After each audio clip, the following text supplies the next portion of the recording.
Hi, this is Brian Kim. I'm going to share with you case number 50 in the Best Way to Do Cataract Surgery series. This is a small pupil case, a fairly soft lens.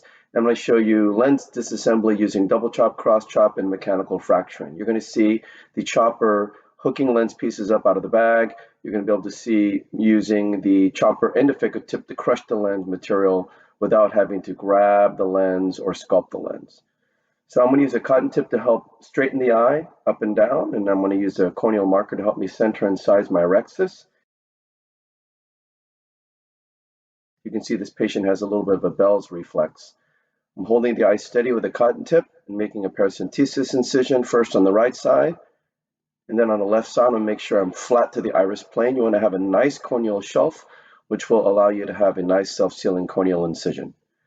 With these small pupils, you always like to inject some intracameral lidocaine and then intracameral epinephrine. The epinephrine helps to stabilize the pupil, in some cases dilate. In this case, it did not really dilate the pupil very much. And then I'm using some dispersive viscoelastic to inflate the anterior chamber and hopefully viscodilate the pupil. I'm using the cannula to hold the eye, and then I'm doing the triplanar corneal incision. I make a vertical groove, place the blade into the deep part of the groove, tunnel through the cornea, and then enter. And that's a triplanar corneal incision.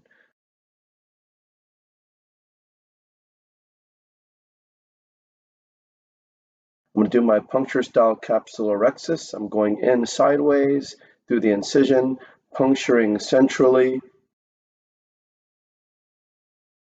pulling downwards towards me, grabbing the right side to create a flap, and I'm going around circumferentially, trying to stay within the boundaries of the corneal marks, which will hopefully help me center and size the rhexis.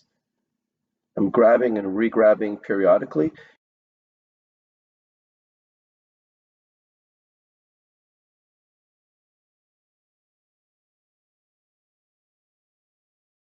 So I'll go ahead and finish off the rhexis and then burp some viscoelastic. This is the Capsulorhexis hydrodissection technique. I place the cannula out underneath the contralateral lens, underneath the Capsulorhexis edge, into the fornix, point the tip down, get a nice fluid wave, decompress on the left side, and then I'm beginning to spin the lens on the right side.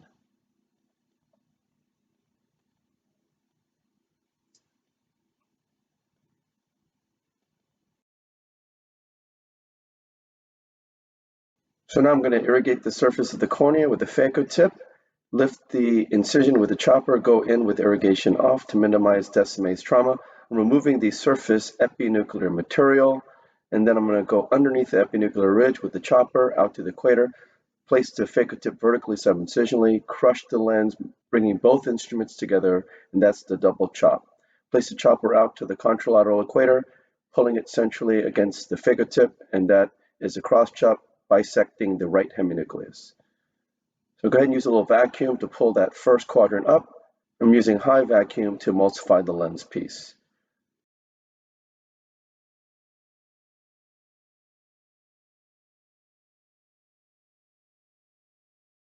I'm using the chopper to pull that second quadrant up, rotate the lens, and then using high vacuum to pull it up out of the bag.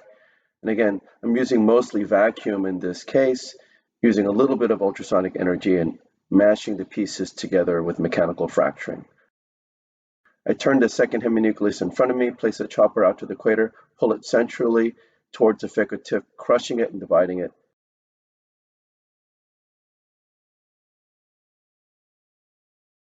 Using vacuum, I'm grabbing and prolapsing the third quadrant up out of the bag.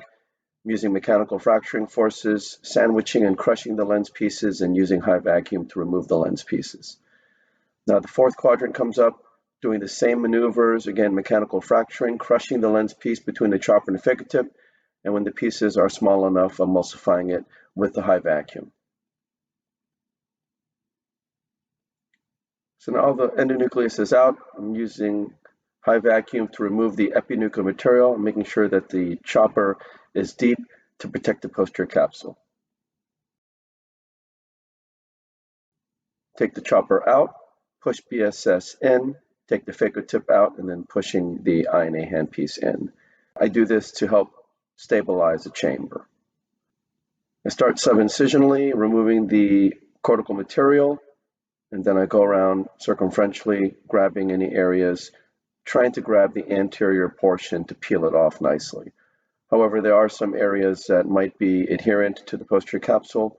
Before going after that, I go to the polish mode to get underneath the anterior capsulorhexis edge, and because the pupil is smaller, I like to do this in the polish mode because I don't like to grasp the anterior capsule with high vacuum.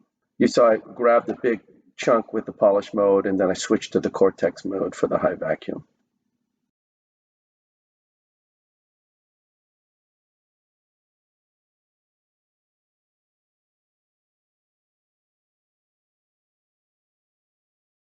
You can see I'm polishing underneath the rhexis edge, and then I'm polishing as well the posterior capsule surface. And the polish mode is nice because I can feel very confident I'm cleaning the bag well without potentially grabbing the capsule and causing any zonular stress.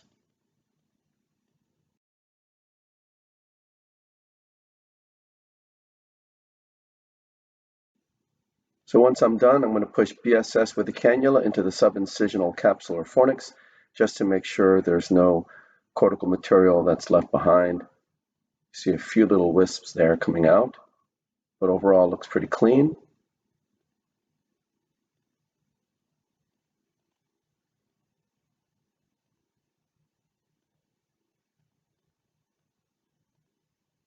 And then I'm injecting some cohesive viscoelastic to fill the capsular bag, and also visco-dilate the pupil a little bit, trying to create some space between the capsule and the iris edge so I can do a little bit of sweeping here. Sweep on the left side and then on the right side. I don't want to be too aggressive. I really don't like touching the iris too much with this maneuver. It can cause quite a bit of pigment liberation.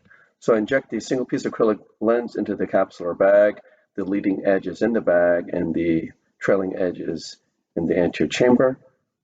As it unfolds, I go in with the INA with irrigation off and then activate irrigation once I'm in.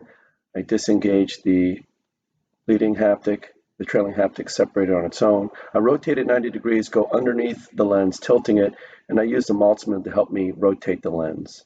I'm also using the Maltzman just to check that both haptics are in the bag. So I like to do that as a habit, especially just to be on the safe side, especially with these floppy irises. I like to have that Maltzman in there just in case the iris tries to go to the tip, and also so I can retract the iris edge and ensure that both haptics are definitely in the bag. So once I'm sure that both haptics are in the bag and I remove all the viscoelastic from within the bag, I go ahead and switch to the visco mode and go with high vacuum, removing all the viscoelastic from the anterior chamber.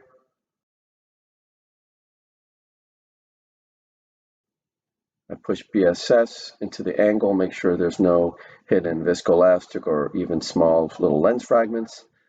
And I go out and then push BSS and then hydrate the incision. So again, this is a fairly soft lens.